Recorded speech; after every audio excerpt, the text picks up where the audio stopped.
So this is a good example of a Photoshop image, and you can see that there's some layering occurring. There's three layers here. There's the apostle, actually there's four. There's the apostle text, and then you have the figure, the male figure, Robert Duvall, and then the. So it's a really nice example of using type and image together, and you would probably lay something like this out in Photoshop. And I love how this text here is just kind of blending into the sky. It's adding this kind of depth to the overall design. This was a very famous poster that helped with the first Obama campaign. And the slogan was hope. That was what Obama was running on, this idea of hope. And the color scheme was very appropriate. It was the symbolizing the American colors, red and blue, but in kind of a different, it wasn't exactly the red, blue, white we're used to. It had a variation to it, so it kind of made us look and think. And you can see how Shepard Fairey got his inspiration for this illustration from a photograph. And it's really, you can see the exact expression in the photograph that you see in the illustration. I think there was some contention here with the original photographer. I think Shepard Fairey had to go to court over this and prove that he had the right to this image. And because it was done in a press context, I think he did win the right to use the image in his illustration. But he did a stylized stencil to create this design, and you can kind of see him here working in his studio on this process. So magazine and book layout, we have magazines, books, and brochures. When you design them, you have to think about all the different elements involved. So you have the front, you have the back, you have whatever's inside of it, you have the spine, and all these different elements have to be cohesive and have to make sense, both conceptually and visually. And so this particular design was if all things, a mesh product, and it was architectural mesh. And you can see that they did a beautiful job. They had these really striking close-up photographs of the product itself. They were using red. The product was just gray mesh, so they used red to kind of create this visual contrast. And it really does. It makes me want to buy mesh. It's beautiful. So these are the Eames catalogs, and you can see the visual consistency that, there's 6 variations here, and these are all designed on a grid. This one in particular, you can see that there's, this 2-column grid here, and then you have the spine, and then you have another 2-column grid, and you can see how everything visually lays out and makes sense in terms of the color, the graphics, the text. And there's a real, each one kind of stands on its own, but then together they really have impact and power when they're placed together as well. And it's really easy for the reader to go from one page to another. It's seamless. It keeps the design is continuous. Harper's Bazaar, it's a great place to look for inspirational layout and design. This is a 1952 Harper's Bazaar, and the designer was Alex Brodovich. The photographer was Richard Avedon. And, even today, I look at these covers from the 50s and the 40s and the 60s, and they hold up. They're really beautifully done. They, have beautiful visual consistency. This is another one by the designer Alex Brodovich, and you can see you have this beautiful woman. She's dancing around the space. She has this black dress on that contrasts against the white background. You can actually see the negative space here and how beautiful it is as well. Her body kind of creates the positive, and the negative is the background. And then the text here just kind of follows the line of her body. It's kind of mimicking her body in some ways, and they use kind of this hand-drawn font here and this precise layout for this Z in this next page with different font types.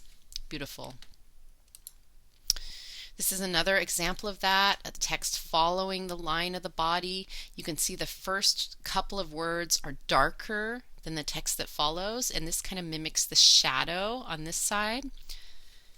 It's a really great example of text and shape, and text mimicking shape, and text working with visual. I I have nothing to say and I'm saying it. So this is Alan Fletcher, British graphic designer in 1958, and this was the cover for Fortune magazine. And he used this very striking contrast, the yellow and the black, really makes it pop. The text is interacting with the image in a very literal way. It's becoming almost the words that come out of his mouth, and so a very kind of intriguing design. Bradbury Thompson, one of my most um, my my favorite designer in terms of typographic design. He had this amazing way of integrating type and visual, making type part of the visual, keeping his legibility, but just really striking, beautiful work. And this is a magazine that he designed, and you can see how this text follows down to the fishhook J here, the boats kind of riding the wave of the text, and the beautiful graphics. Here's another one by him, and you can see the CMYK color scheme. I remember it was cyan, magenta, yellow, and black. And this real contrasting image, and this text on the outline here is really nice. Another beautiful, beautiful book cover design. You can see this figure. She's kind of dancing around the space. Each side kind of holds its own weight. So if you only saw one side, it would work. You have these strong bold letters, and then they're kind of playfully interacting with the figure. The negative space is pretty intriguing. The paragraph of text on each page is appropriately placed, and it makes me want to read it. And then you have kind of the secondary text here, very small but still appropriate. This is a book cover, The Unmaking of Elvis Presley, and you can see how the concept was one photograph. It's a very melancholy photograph of Elvis. It's really beautiful, and they kind of spread it out between the front and the back. It's a nice photograph to use because there's kind of this interesting space here in the middle that works in terms of the spine, and both sides can work on their own as well. Notice there's also different font types here, and when you design with text, you make a decision. You kind of have to figure out your visual hierarchy, what is seen first, second, and third, and you kind of work. Usually you don't want to work with too many font types, but that can kind of offset one of the groupings of text so that it's read first or second. Scale can also do that, and placement, and we'll be talking about that a little bit later on. Here's kind of a creepy one, The Little Friend, and it's a book cover as well, and she really literally just split the image and put the text in the middle, kind of adding to that creep factor. Advertising. So advertising, a big part of graphic design, obviously. Here's an ongoing ad campaign to promote novelist Ross Campbell's new novel, Wet Moon 3, and it was playfully done with this kind of illustration and then his actual portrait. Kind of fun. I love this one, Yamaha bike helmets. These hands are literally protecting this man's head, and he has this very serious look, and it's just very funny. And obviously a Photoshop job done in Photoshop with a lot of collage experience. Target had this amazing campaign that they released, I think it was in the late 90s, early 2000s, where they wanted to make Target much more of a hip place for shoppers to frequent, and they were targeting people who were more upscale, who saw places like Kmart as undesirable, and they wanted to target this kind of professional upscale market that had really not been there before, because Target had been seen more like the Kmart, more the kind of bargain basement store. And so they use these really contemporary, playful, bright colors within their designs.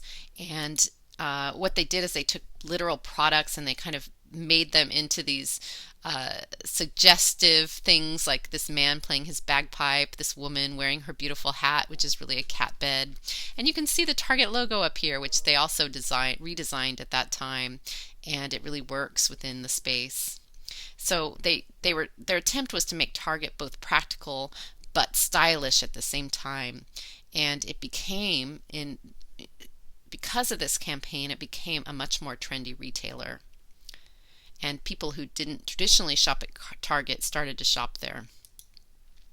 Information design. So this is where you create a whole system to establish a consistent visual appearance. So you have signage that's part of this, and you can see this this designer back here, this information designer looking at these signs. They have to figure out where to place them outside the building. So this is for an airport. Everybody has to know which terminal to go to and where the terminals are. And so it's really important that they get placed in the right space and that they also have a visual consistency so people don't get confused.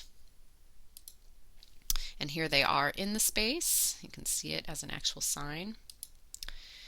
So we talked a little bit about this before, but this is a museum, and you can see how much thought was taken into the signage. In particular, this text is on the floor. It kind of leads the audience into the space. The lighting is considered. The walls here are painted black, and there's this kind of really dramatic visual lighting going on. But the color, each space you went into was different, and so as you approached each exhibit, the interior changed dramatically depending on what type of art was in that particular exhibit. So in this space, the walls were orange, and the text, you can see it's a much more decorative font here, and the lighting is different. It's much more traditional. So this big museum created many installations and basically changed each room to really fit the needs of the audience in that room, which would be looking at really different artwork. So this is also Olympic pictograms are examples of information design and they change depending on which country the Olympics have been in. And so you have the Lake Placid, you have the Moscow in 1980, and you can see how much the little icons change. And this is the Beijing Olympics, and they have this real kind of Asian influence here that's kind of interesting. This was a talk chart created for people who can't speak anymore, so they had lost the use of their voice, and it was done by students at Kean University, and it ended up being donated to over 2,000 hospitals.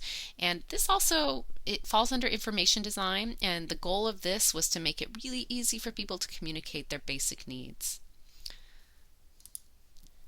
Menus are information design. They often are quite complicated, and they're a hard project, so that's a challenging graphic design project. You have to kind of make it visually interesting. You have to capture the essence and the audience of the venue, and you have to organize the materials so that it's easy for people to figure out what they're going to order.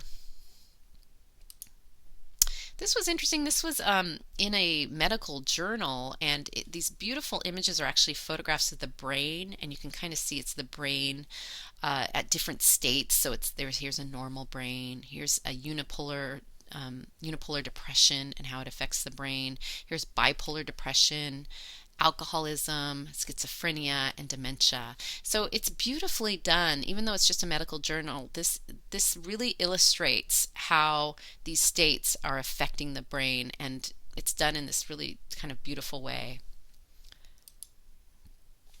So you have the subway charts, which you have to be able to direct your travelers in the right direction. You have to show them the stops. You have to show them how they'll interact with other trains and where they'll get off and on and how they'll transfer. Color coding is also important here because they really have to distinguish between the different trains. This is a really cool information chart on making different types of espresso drinks, and it shows you the ratios: espresso, milk foam, espresso, whipped cream. So if you're making these drinks, you can kind of see how much you need to add of each individual ingredient, and it's a very visual chart. So instead of just a percentage or a number, it's showing you that visually.